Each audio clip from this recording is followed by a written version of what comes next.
Hello, hello YouTube. I hope your day has treated you well.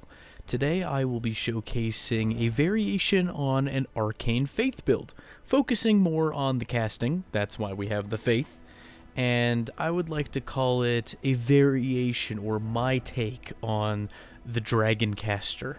We'll refer to it as the Honest Dragon Caster build, because we're not using any of those dirty breath attacks. Oh no, we're gonna earn our damage if we can. And I like this build. It's taken place at rune level 165, a little bit above the meta bracket, and there's a couple neat things that happen when you're above the meta bracket. The first thing that comes to my mind is that you have new and varied set pieces because you're fighting against people who are in New Game Plus. It's not the same old people where you're constantly invading Castle Sol or just the Halig Tree or, heaven forbid, the pathway right before the final boss. That little narrow room, invading that is the worst. So you get to see more people, but you also get some dedicated gankers when you're just above the meta level.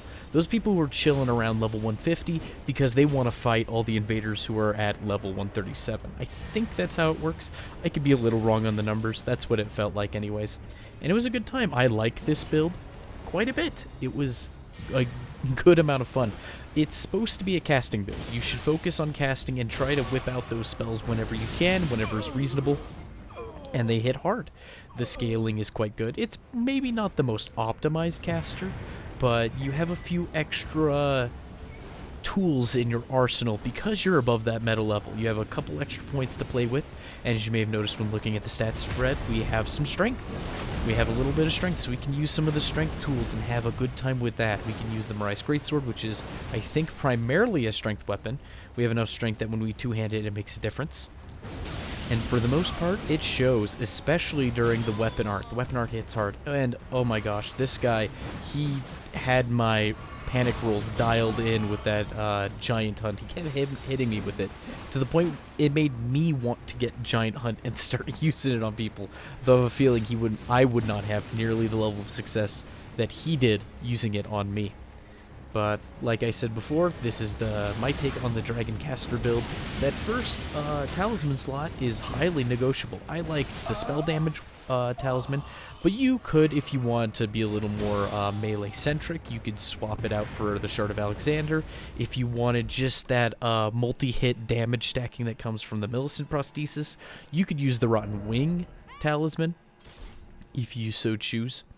There's a lot of options. There's a lot of ways you can take it. If you don't like the casting part of it, but you like the arcane part of it, you could probably make a melee version of this build and just decrease that faith until you have the basic incantations that you like. But one of the saving graces of this build when I was in trouble was Grail's Roar. It hits like a truck, and it lowers people's defenses. It hits all around you. It can hit through things. Very helpful. One of the things I want to get better at, and I say that every video in some way it feels like, is using the Dragon Hand Slam into the Mogwin Talons, the Blood Flame through the air. I forget what it's called precisely, but if you line those two up, it works quite well, because Dragon Claw has a lot of end lag, and you can chain it into itself. I believe the second hit in the chain has more end lag than the first. However, if you chain cast it into a different incantation, like those Blood Talons, for instance, you can kind of shore up the weakness of the end lag, because you're basically setting an aerial mine, and if anybody gets too close, they'll get popped by it. And if they don't hit you, then you can usually counter-hit them, because that spell has a significant amount of stumble.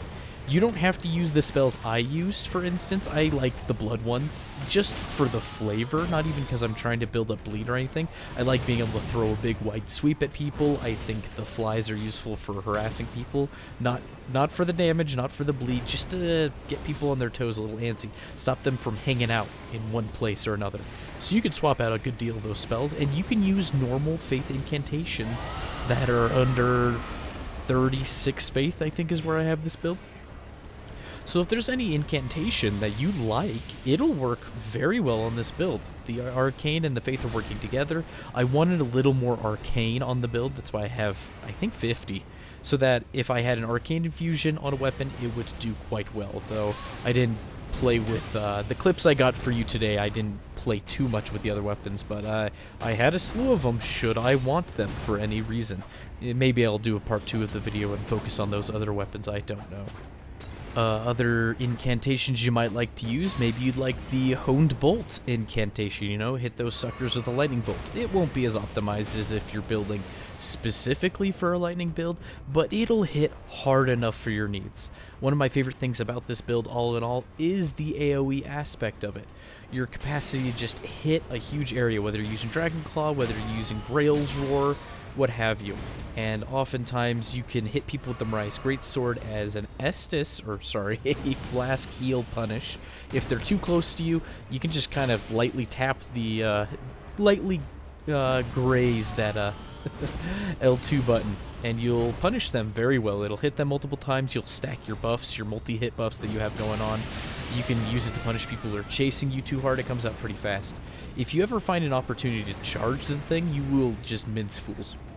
Now, one of the cool things about an arcane build, and somewhat scummy, is you have access to sleep pots, and you could, if you really wanted to, use the sleep halberd as well.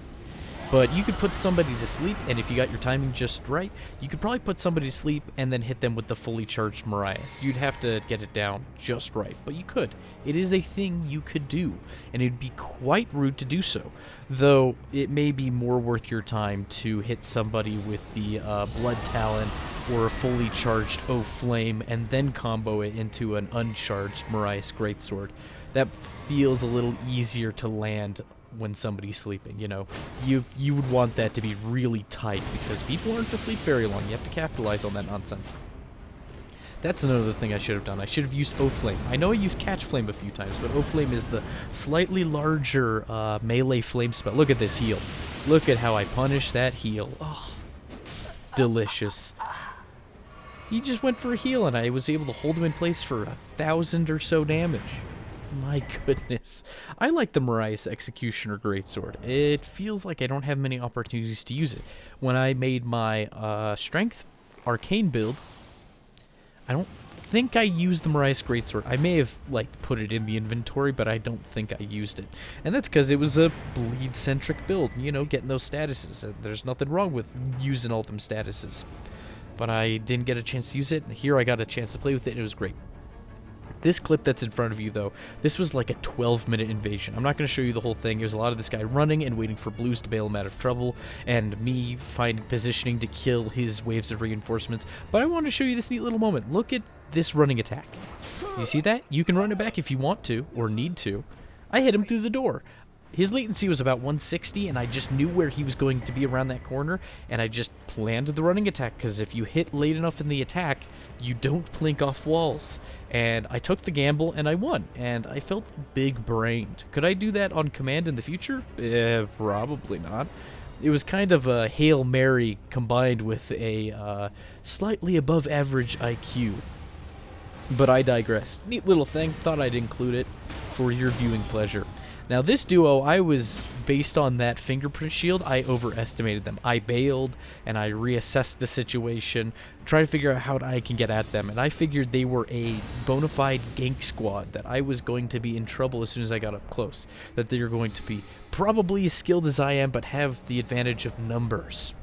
And I was so horribly wrong. They completely toasted my expectations for it. Turns out they were hiding behind some good stuff. Fingerprint shield, good stuff. Dragon breath, good stuff. Doesn't necessarily mean that the player's good, but if they have good stuff, that's a pretty hefty crutch. Turns out some basic mobs and some poor timing really just killed these poor guys. Maybe they were trying to be a gank squad and they just got really unlucky with those two Haligtree mid-tier soldiers who just gave him what for. But it turned the whole fight around for me. It made it a lot easier. Turns out they weren't as nefarious as I gave them credit for. But look at that, holding people in place with the Mariah's.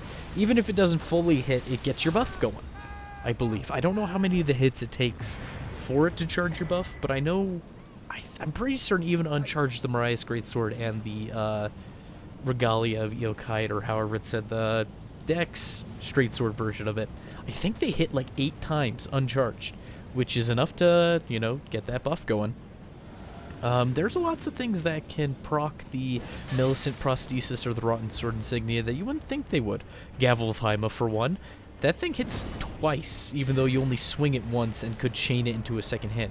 I think it's because the hammer has a hitbox, and then the AoE of it hitting the ground is its own extra hitbox.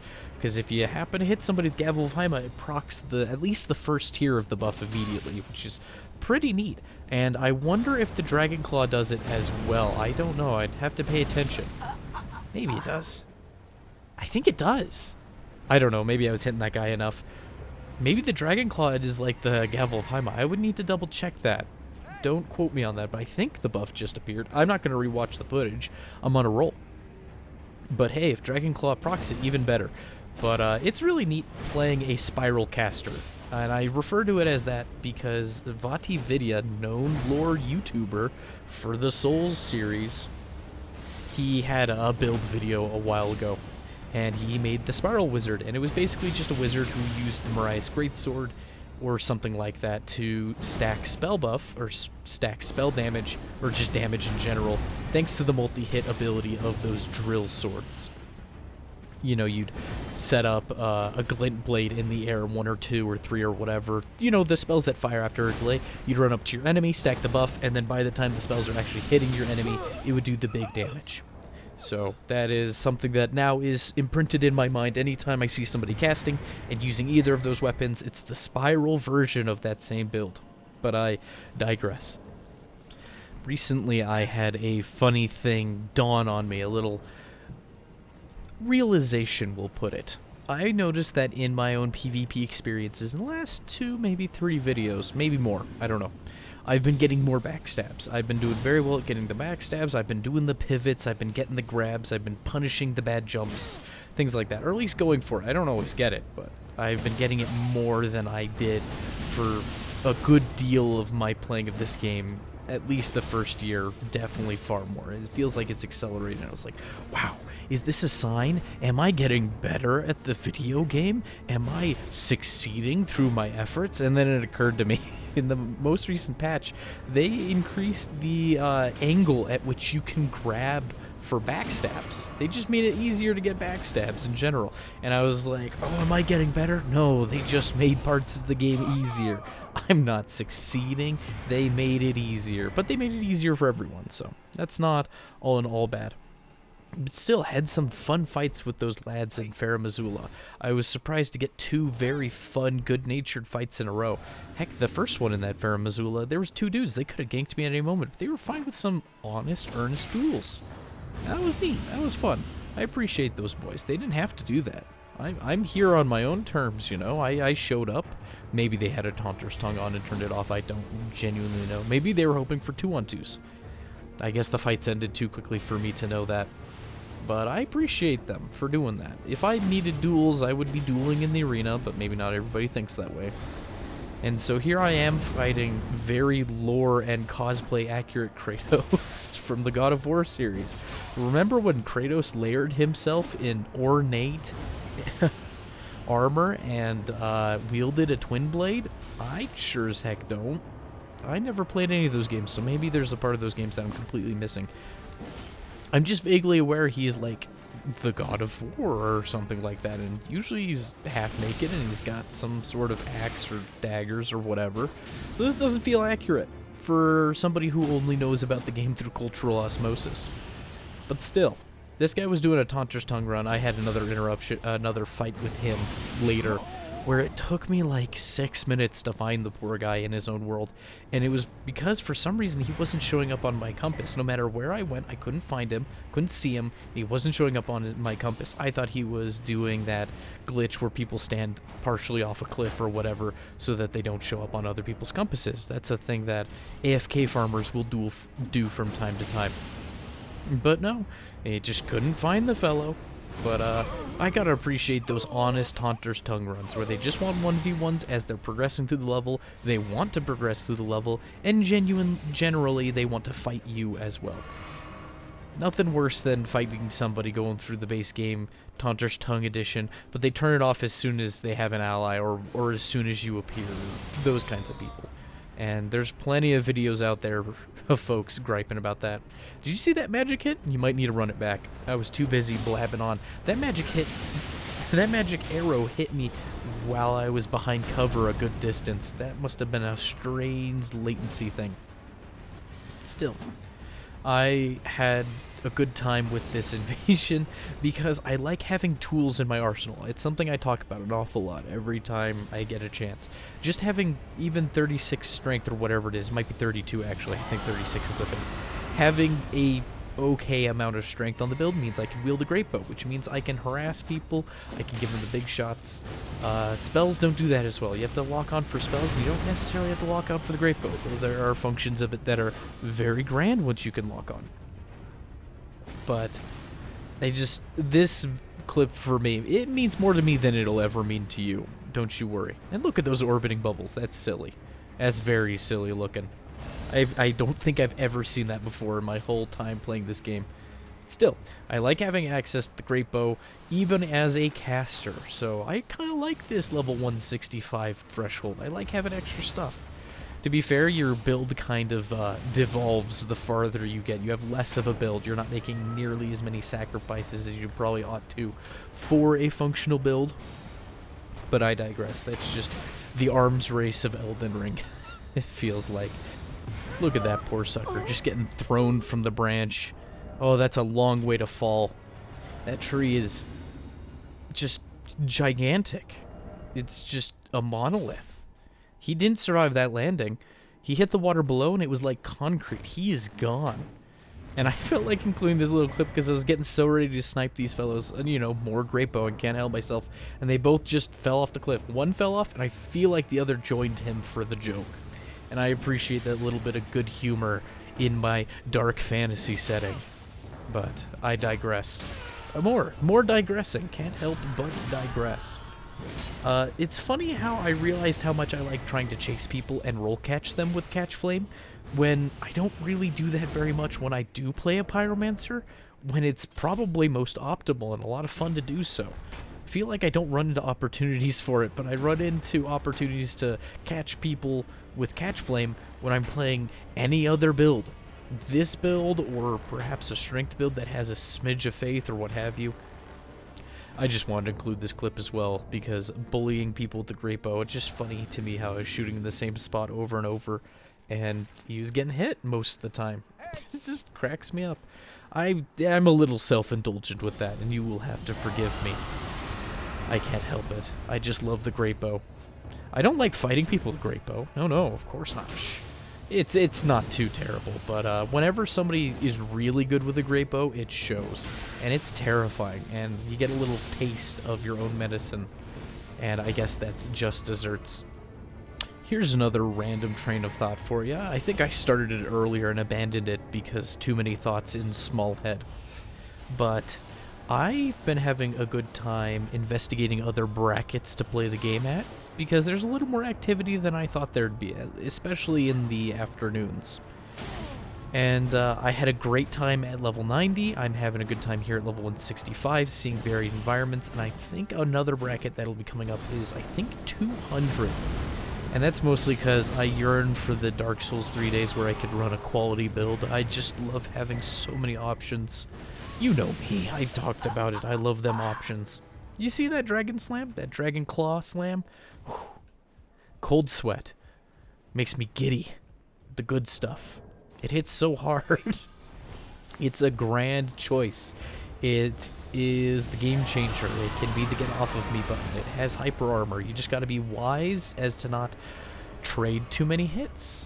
And funny enough, these people I had already run into in the earlier clip, and I ran into them again a little later, and turns out fighting them was great fun. And to the point where I included the clips, and I did not include the clips in between because they were boring, bland, not for you. No. I only bring you the fun ones, or at least the ones I had fun for. And if there's a lost funny, don't worry, I'll include that one. But usually it's just lame, it's not fun, nothing to look at there. I don't want you to think I have a 100% win ratio. That's not true at all. That's not true in the least bit. They're just not exciting enough. I feel like that's the notable difference between the content I do and perhaps streamers, is that they can't hide their failures. Not really.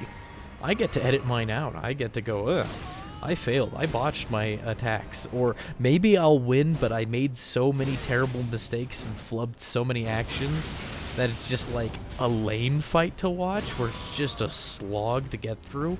I prefer the fights where big damage is being dealt back to back from both sides. You know, you're seeing that, and you're seeing me roll and get the backstab despite having my tiptoes in the lava.